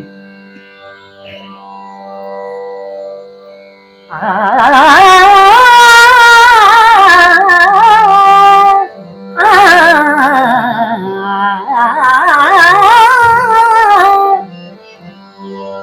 पुन्हा मी पुन्हा मी पुन्हा वनांतरी फिरेन हरिणी वाणी ओठात घोळवीन राम प्रीतीची गाणी मी पुन्हा वनांतरी फिरेन हरिणी वाणी ओठात घोळवीन राम प्रीतीची गाणी मी पुन्हा मी पुन्हा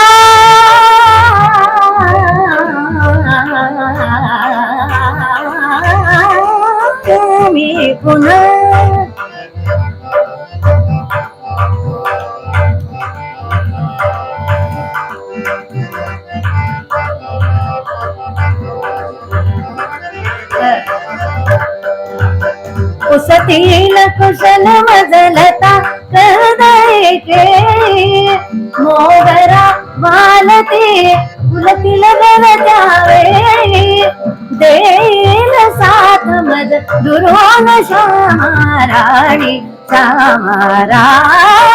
मी पुन्हा मी पुन्हा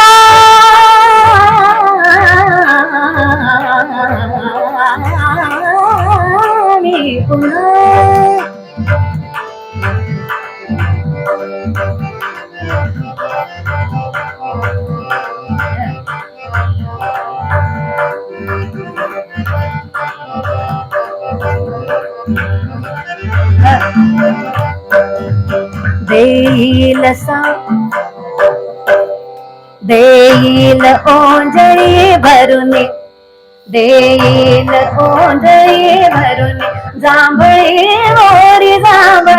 मोरी येतील पाडसे दबत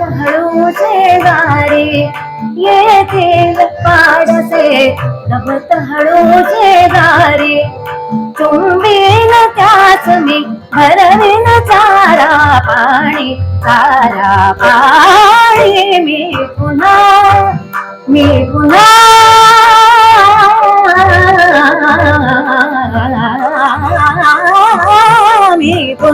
वनांतरी फिरेन हरिणी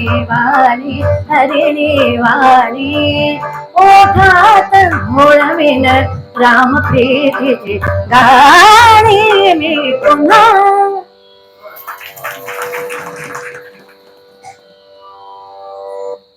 अशी उत्तमोत्तम गाणी किती गाऊ किती सांगू. मुद्दामच तिसरं कडवं घेतलं नाहीये कारण आपल्याला पुढे माझी या माहेरा पण ऐकायचंय. आज मी प्रॅक्टिस करत असताना अमित चाईने मला सांगितलं की मी तिसरं पण कडवं गा, तर मी प्रयत्न करणार आहे. जरा लांबेल थोडंसं, प्लीज सांभाळून घ्या. हा प्रयोग इतका करायला मिळतोय मला स्वतःला आनंद झालाय, त्यामुळे मी थोडासा वेळ घेतला तरी तुम्ही प्लीज सहन करा. संगीतकारांनी दिलेल्या विविध प्रकारच्या चाली गाताना संगीतकारांच्या अपेक्षा पूर्ण व्हायच्या, पण बाईंचा जो ठसा होता तो तुम्हाला या अशा गाण्यातनं नक्कीच दिसला असेल आणि बाईंची ती छाप नेहमीच असायची. पारंपरिक रागातील एखाद्या बंदिशीवर बांधलेली चाल नाट्यपद गाताना मूळ बंदिशीतील आकृतीबंधाला बाधा न आणता नाट्यपद विस्तार करण्याची खासियत होती. शास्त्रीय संगीत परंपरेला कुठेही धक्का न लागता निरनिराळ्या स्वरावलींची स्वतःच्या सौंदर्य दृष्टीने आकर्षक मांडणी करून रागनियमांच्या चौकटीत राहूनही नवनिर्मितीचा वेध घेता येतो हे बाईंनी दाखवले. हे एक मोठं त्यांचं वैशिष्ट्य आहे. संगीत विषयाकडे अत्युच्च आनंद निर्मितीचे साधन असं त्यांनी पाहिलं आणि सौंदर्य दृष्टीने ते निहाळून त्या सौंदर्य दृष्टीला विचार कृतिशीलतेची जोड दिली आणि आपलं जीवन उच्च अभिरुची संपन्न केले होते. त्यामुळेच त्यांचा अभिनय आणि गाणंच नव्हे तर त्यांनी केलेली कोणतीही कलाकृती ही सुंदरतेचा स्पर्श घेऊनच आविष्कृत होत असायची. बाईंच्या ज्या ध्वनिमुद्रिका निघाल्या त्या सर्वच लोकप्रिय झाल्या. केशवरावांनी बाईंचे नाव ज्योत्स्ना ठेवले आणि खऱ्या अर्थी रसिकांवर स्वरज्योत्स्ना वर्षावत राहिली. इथे एक अगदी छोटस परत भूमिकन्या सीता या नाटकातलंच छोटसच पद ऐकवते.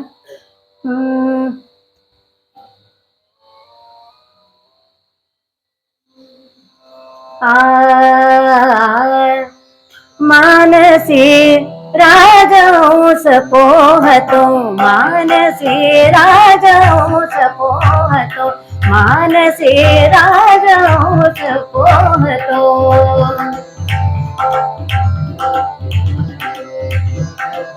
राजहंस पोहतो, दल दल उघडित, दल दल उघडित, दल दल उघडित, दल दल उघडित, नव नव राणे कमल भृंग पाहतो, कमल भृंग पाहतो, कमल भृंग पाहतो. मानसी राजहंस पोहतो, मानसी राजहंस पोहतो, मानसी राजहंस पोहतो, राजहंस पोहतो. अशी बाईंची उत्तम उत्तम गाणं वैशिष्ट्य सांगताना घरंदाज गायिका आणि अभिनेत्री आणि एकीकडे सुगृहिणी पण त्या होत्या. त्यांचं पुन्हा पुन्हा सांगण्यासारखं योगदान म्हणजे रंगभूमीवर येऊन स्त्रियांसाठी कुलीन आणि शालीन जीवनाचा आदर्श त्यांनी निर्माण केला. शिवाय स्त्रियांच्या प्रतिष्ठेसाठी एक प्रकारे त्यांचे सांगीतिक योगदान मोलाचे ठरले.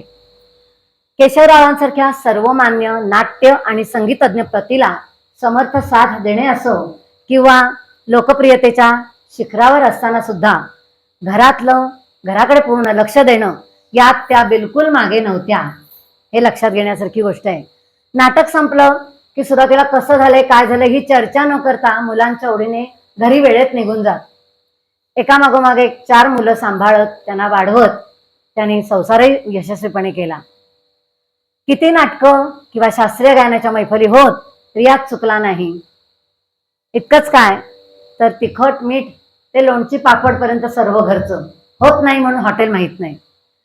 नातवाला बरं नाही म्हणून सुनेला पण तितकीच मदत केली. आणि म्हणून सुनबाई मीनाताई म्हणतात की स्त्रियांनी केवळ चूल आणि मूल एवढ्या चाकोरीत न अडकता आपल्यातल्या कलागुणांचा शोध घ्यावा आणि ते विकसित करावे. आणि म्हणून त्यांनी घरातल्या सर्वांना प्रोत्साहन दिलं. आणि म्हणून सुनबाई म्हणतात की सासू कशी असावी याचा त्यांनी आम्हाला आदर्श घालून दिला. एका शिष्येला सुद्धा त्यांनी घडवताना तिच्या लहान बाळा अभावी तिची शिकवणी होऊ शकत नाही हे लक्षात येत असतील. त्याने तिला प्रेमळपणे दटावून सांगितलं, एकामागोमाग मी 4 मुलं वाढवले तर तुम्हाला शिक्षणासाठी तुझ्या लहान मुलाचं कारण अजिबात सांगू नको. उद्यापासून तू त्याला इथे घेऊन ये, मी त्याला सांभाळते. आणि खरंच बाईंनी तसं केलं, प्रेमळ दटावलं आणि तिचे शिक्षणाचे तास वाया जाऊ नयेत या कळकळीपोटी त्यांचं मूल सांभाळून तिला शिकवलेलं आहे. इतकं त्याने विद्यादानही केलेलं आहे. 1933ची आंधळ्यांची शाळा आणि 1942चं कुलवधू हा प्रवास, शिवाय शास्त्रीय संगीताच्या मैफली, पु ल देशपांडे किंवा राजा बडे यांच्या रचनागात केलेलं भावगीत अशा अनेकविध सांगीतिक कामगिरी बाईंच्या योगदानाविषयी सांगता येईल. पंतप्रधान नेहरू, PV नरसिंहराव हे त्यांच्या संगीताचे खास चाहते होते. बाईंची कन्या वंदना खांडेकर हिने आपलं भावगीत क्षेत्रामध्ये स्थान निर्माण केलेलं आहे. क्रिकेटपटू नाथजावई किरण मोरे, त्यानंतर भाची गायिका देवकी पंडित आणि प्रफुल्ला डहाणूकर या आंतरराष्ट्रीय कीर्तीच्या चित्रकार, अशा पुढच्या फळीतील त्यांच्याच घरातल्या कलावंतांची नावं घ्यावीशी वाटतात. शिवाय बाई लेखिका म्हणून पण थोडीफार त्यांनी ओळख आपली करून घेतली. त्याच्यामध्ये अंतरीचा खुणा हे पत्ररूपी पुस्तक, तुमची ज्योत्स्ना भोळे हे आत्मवृत्त, सबकुच ज्योत्स्ना भोळे असलेलं आराधना हे नाटक त्यांनी लिहिले बरं का. सगळं काही त्यांचंच. शैलजा राजे यांना कथन केलेल्या आत्मकथांचे स्वरवंदना हे पुस्तक इत्यादी. संत सखू, स्वर्ण मंदिर, कुबेर हे चित्रपट केले. या सर्व कामगिरीमुळे 64व्या नाट्य संमेलनाचे त्यांना अध्यक्षपद मिळालं. लता मंगेशकर पुरस्कारही त्यांना मिळाला. काही जाता जाता आता अगदी थोडक्यावर आले. काही आपण सांगीतिक मतं घेतली तर अजून आपल्या पुढच्या पिढींना ज्योत्स्नाबाईंचं कार्य नक्की काय ते अजून कळू शकेल. त्यानंतर शेवटची 2च गाणी राहिलेली आहेत. ज्योत्स्नाबाईंच्या गाण्याविषयी बालगंधर्वांनी म्हटलंय की माझ्यानंतर मला ज्योत्स्नाबाईच दिसतात. तर मास्टर कृष्णराव म्हणतात, मी शिकवलेली एक जागा ज्योत्स्नाबाईंच्या गळ्यातून ऐकली की मला आणखी 10 जागा सुचतात.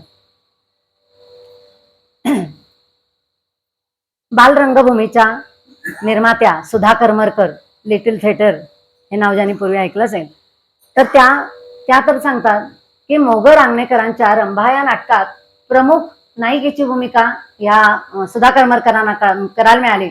आणि ज्योत्स्नाबाई ही त्या सुधा करमरकरांची 25 वर्षाची पूर्वजन्मातली मुलगी ही भूमिका. आता इथे ज्येष्ठ असूनही आपला अभिनिवेश कोणताही न दाखवता आपल्याकडे लसिक लक्ष देतील असा कोणत्याही प्रकारचं वागणं न ठेवता ज्योत्स्नाबाईंनी माझ्यासारख्या नवख्या व्यक्तीला इतकं प्रोत्साहन दिलं की मी थरथर कापते किंवा मला तोंडातनं शब्द नीट फुटत नाही. तर त्यांनी मला मार्गदर्शन करून सांगितलं की असं करू नको, तुझी भूमिका लोकांना लक्षात राहू दे आणि त्याच्यावरती तू भर दे, माझी काही बिडबाड बाळगू नको वगैरे वगैरे. आणि त्याच्यामुळे त्यांचं दडपण तर कमी झालंच आणि त्यांचा आत्मविश्वास त्यांनी दृढ केला. शिवाय कलाकृतीचं संतुलन न बिघडवता सांघिक भावनेने प्रयोग करायचा, एकमेकांवर मात न करता, कुरघोडी न करता आनंद सांघिक भावनेने निर्माण करून तो घ्यायचा, प्रेक्षकांना द्यायचा, हे त्यांनी आम्हाला शिकवलं. शिवाय उपयुक्त सूचना केल्यामुळे सुधा करमरकरांना त्याचा फायदा झाला.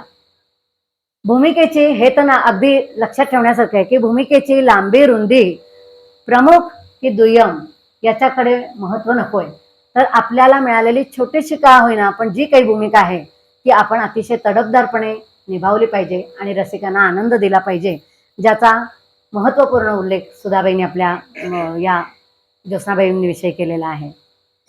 सई परांजपे म्हणतात, जरतारी साडी, लांबलचक केसांचा टोप चढवून पुरुष नटांनी बायकी नखऱ्याने स्त्री भूमिका करण्याच्या काळात 1 जुलै 1933 साली बाईंचे नाजूक पाऊल रंगमंचावर पडले आणि मराठी रंगभूमीने इतिहासाच्या नव्या दालनात पदार्पण केलं. पायात पैंजण बांधून एक नवं वादळ उफाळलं.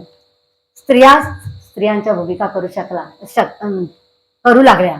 हे त्यांचं मोठं योगदान आणि ही स्त्री शक्ती मला परत परत जागवावीशी वाटते या निमित्ताने, नवरात्राच्या निमित्ताने. आणि संगीताची ताकद सो किती आहे त्या पुढे म्हणतात की आप्पा म्हणजे रँगलर र.पु. परांजपे, सई परांजपे वडील यांनी एकदा इच्छा बोलून दाखवलं की मला ज्योत्स्नाबाईंच्या रेकॉर्ड्स ऐकाव्याशा वाटतात. तेव्हा ते आजारी होते. ज्योत्स्नाबाईंना हे कळताच त्या स्वतः दवाखान्यात आल्या आणि बाईंनी स्वतः आपली 2 पदं त्यांना ऐकवून दाखवली भर रुग्णालयात. म्हणजे इतका साधेपणा आणि माणुसकी पण त्यांनी दाखवलं आणि पुढे अर्थातच आप्पा बरे झाले. देवकी पंडित म्हणतात, आजीकडे प्रत्यक्ष न शिकताही मला बरंच काही शिकायला मिळालं. आग्रा घराण्याच्या तालमीमुळे तिच्या गाण्यावरती ताल अंग प्रमुख दिसायचं आणि कितीही कठीण चाल असली तरी आजी सहज सोपी करून गायची आणि तिच्या गळ्यातून ती अधिकच शोभायची. कुलवधूसाठी आणि आंधळ्यांची शाळा या नाटकाबद्दल मी बरंच बोलले म्हणून मी 2 रसिक मतं नोंदवते. पु ल देशपांड्यांचे एक सांगते आणि मग माझी माहेर ऐकवते. एस के कडुसकर म्हणून एक रसिक ज्योत्स्नाबाईंना पत्र पाठवून म्हणतात की कुलवधूतील उत्कृष्ट भूमिका पाहिली, रंगभूमीवरील हालचाल, वावर, भावाभिनय, स्वर्गीय आवाज इतकं प्रभावशाली आहे की आस्वादक प्रेक्षक कधीच विसरू शकणार नाही. लेखक दिग्दर्शक रांगणेकरांनी केलेली निवड अतिशय उत्तम आणि सार्थ अचूक अशीच आहे. तर रस गोडबोले म्हणतात, राधामाई नाटक पाहताना सत्यम शिवम सुंदरम या त्रिगुणांचा परिचय झाला. शब्दफेक, शब्दोच्चार करताना त्यातील नादमाधुर्य, अर्थमाधुर्य, लयबद्धता आदी गुण जणू साकार होऊन बाईंच्या मुखातून बाहेर पडले. हे सामर्थ्य, सौंदर्य, त्यातील किमया यांच्या गुणांवर बाईंनी सर्वांना मंत्रमुग्ध केलं. नाटकातील राधेची अनंत रूपे साकारण्यात त्या यशस्वी झाल्या. गोनी दांडेकर म्हणजे आप्पांनी राधामाई लिहून ते स्वतः धन्य झाले आणि आपण राधामाई ही भूमिका स्वतः राधामाई होऊन चिरंजीव झाला असं ते म्हणतात.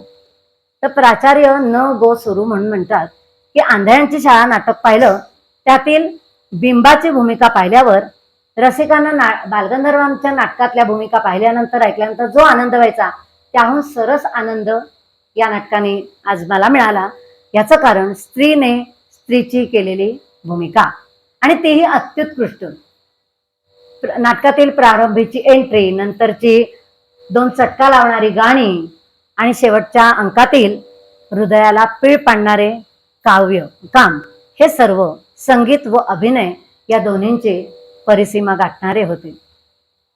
पु ल देशपांडे म्हणतात, बाईंनी स्वरांचे एवढेसे निरांजन लावले आणि प्रेक्षागारातील व्यक्तीचे मन त्या गीतांनी उजळून निघाले. पुन्हा त्यांनीही तेच म्हटले की आपल्या गाण्याने शब्द भावनेला कुठेही त्यांनी धक्का न पोचू देता, स्वरांचं अतिक्रमण न करता भावनेला हात घातला, न्याय दिला वगैरे. त्यांची गायकी म्हणजे कुलवधूच गायकी मी म्हणेन असं ते म्हणतात. कारण सूर सच्चा, लय तालात पक्क्या आणि म्हणून ज्योत्स्नाबाई या ज्योत्स्नाबाईंसारख्याच गातात. कुलवधूचे अभिजात, ललित संगीत सौंदर्य, मोहकता, संयम, विभ्रम, सुशीलता हे सारे गुण कुलवधूचे गुण घेऊनच प्रगटते. माझ्या संगीतातलं माझी या माहेराजा या गाण्याची चाल त्या अतिशय श्रद्धेने शिकल्या. त्या गाण्याच्या स्वरमयी चित्राकृतीला त्याने आंतरिक जिव्हाळा असा काही ओतला की ते अतिशय हृद्य झालेलं. ऐकूया माझी या माहेराजा.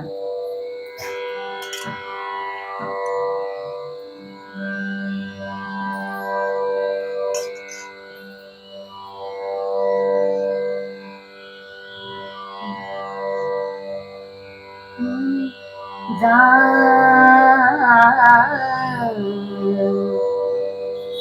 माझी या माहेराजा, माझी या माहेराजा, माझी या माहेराजा, माझी या माहेराजा, माझी या माहेरा जा पाखरा, माझी या माहेराजा, माझी या माहेराजा.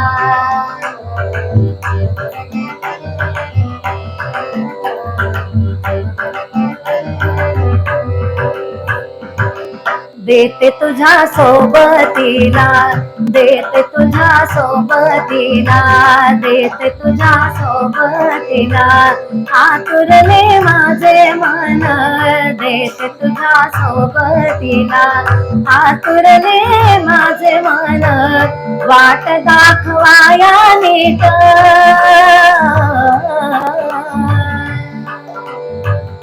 वाट दाखवाया नीट, माझी वेडी आठवण, वाट दाखवाया नीट, माझी वेडी आठवण, माझी वेडी आठवण.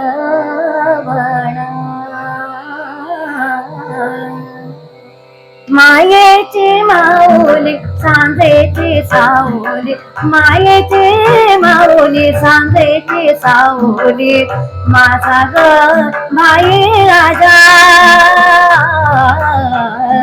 माझे या माहेराजा, माझे या माहेराजा, माझी या माहेराजा, माझी या माहेराजा, माझी या माहेराजा, माझी या माहेराजा, माझी या माहेराजा, माझी या माहेराजा, माझी या माहेराजा, माझी या माहेराजा.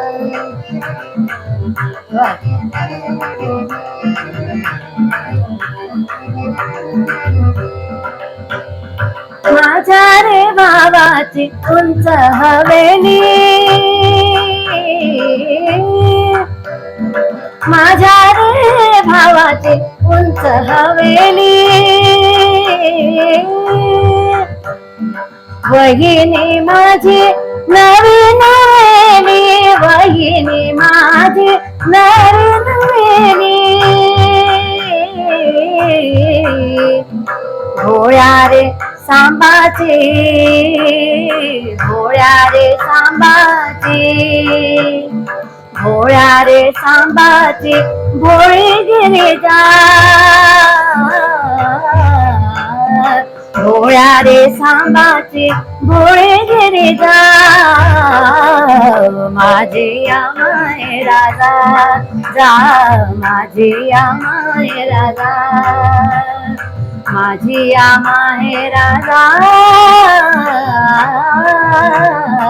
माझी या माहेराला.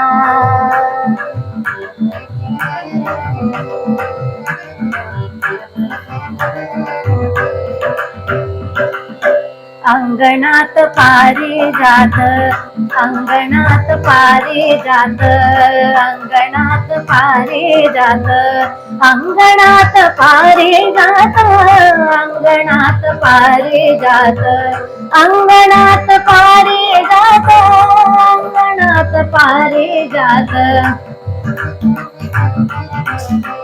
अंगणात पारिजात, अंगणात पारिजात, अंगणात पारिजात, अंगणात पारिजात, अंगणात पारिजात, अंगणात पारिजात, तिथं घ्याव घ्यावी सावा, अंगणात पारिजात, तिथं घ्याव घ्यावी सावा,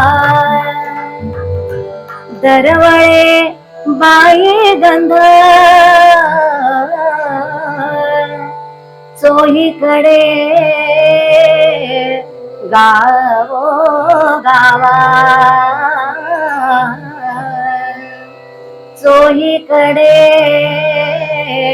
गावो गावा, हळूच उतरा खाली, हळूच उतरा खाली, फुलं नाजूक मोलाची, हळूच उतरा खाली, फुलं नाजूक मोलाची, माझ्या माय माऊलीचा,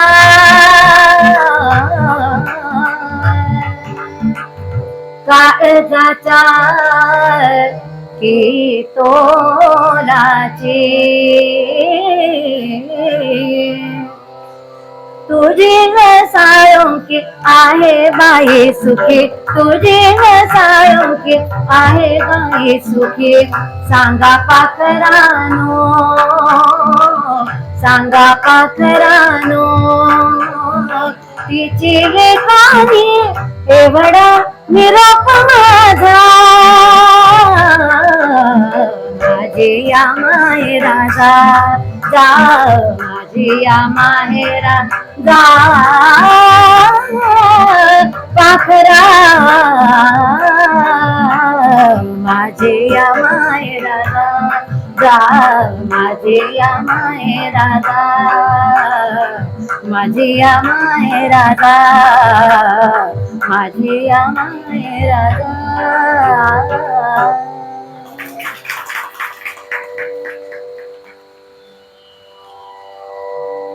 अशा ज्योत्स्नाबाईंचं वृत्तीने दानशूर, संगीतात सदैव रमलेल्या आणि कलासक्त बाई 1 ऑगस्ट रोजी 2001 साली देहांत झाला त्यांचा. स्वरांची ज्योत्स्ना म्हणजे स्वर चांदणे लौकिक अर्थाने संपले तरी त्यांच्या अलौकिक आवाजातून, ध्वनिमुद्रिकातून ते नेहमीच आपल्यावर बरसत राहणार आहे. पुण्यात ज्योत्स्नाबळ नाट्यगृह आहे, त्याच्यामुळे त्यांच्या स्मृतीला सदैव जागर केला जातो. याच अनुषंगाने भैरवी करताना पुन्हा एकदा मास्टर कृष्णराव यांचं संगीत, कुलवधू नाटक आणि अमृतवर्षिणी ज्योत्स्ना, स्वर ज्योत्स्ना यांच्या गानकर्तृत्वाचे हा केलेला सगळा जो काही उहापोह आहे, सांगीतिक मैफल आहे, ते मी थांबवते. आपला निरोप घेते भैरवीने. बोला अमृत बोला. आणि आज इथे ही संधी दिल्याबद्दल पुन्हा एकदा आभार. या दोघांशिवाय यातला रंग नक्कीच भरला नसता. अचानक काय होऊन आपण हा बदल झाला आणि त्यांनी मान्य केला. सर्वांना पुन्हा एकदा धन्यवाद. गाणं संपल्यानंतर बरोबर तुम्हाला इथे थांबवून ठेवलंय पावसाने.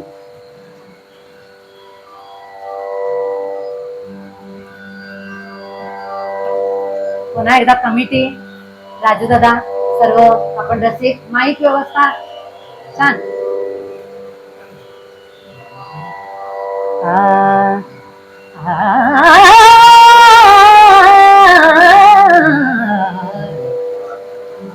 भोला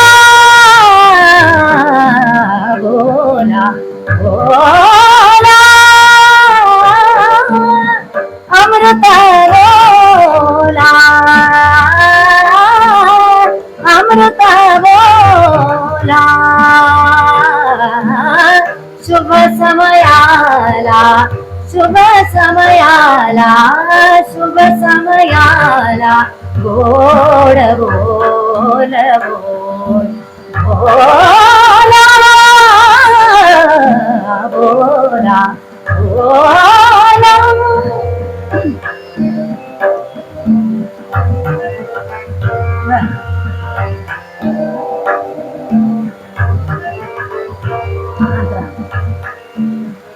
दिपले पाहुनिया दिपले पाहुनिया दिपले पाहुनिया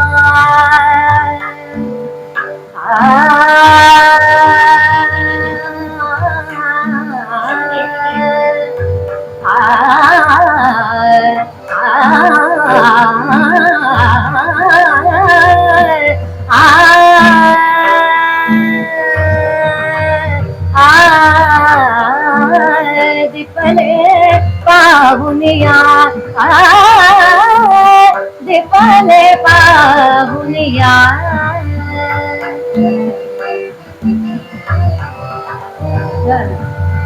दिपले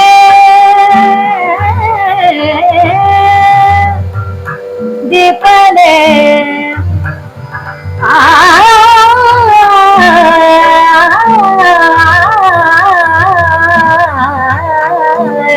दिपले पाहुनिया दिपले पाहुनिया दिपले पाहुनिया दिपले पाहुनिया दिपले पाहुनिया दिपले पाहुनिया. देवई हर्ष बरे देवई हर्ष बरे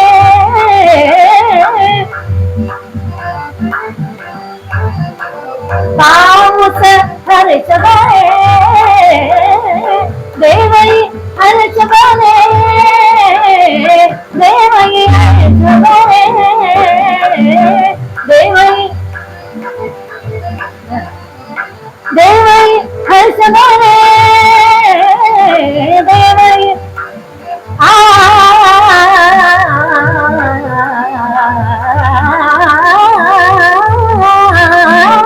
देवई देवई हर्ष बरे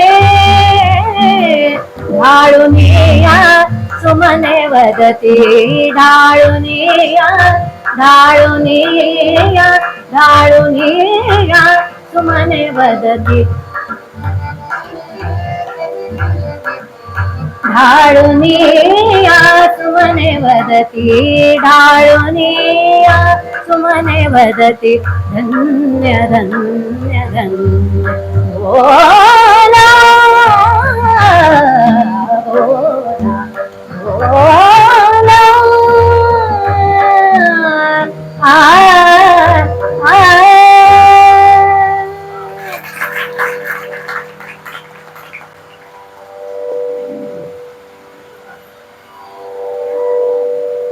थोडी क्षमा करा, उशीर झालाय, पण मला पहिलाच प्रयोग करण्याचा खूप आनंद दिला. धन्यवाद.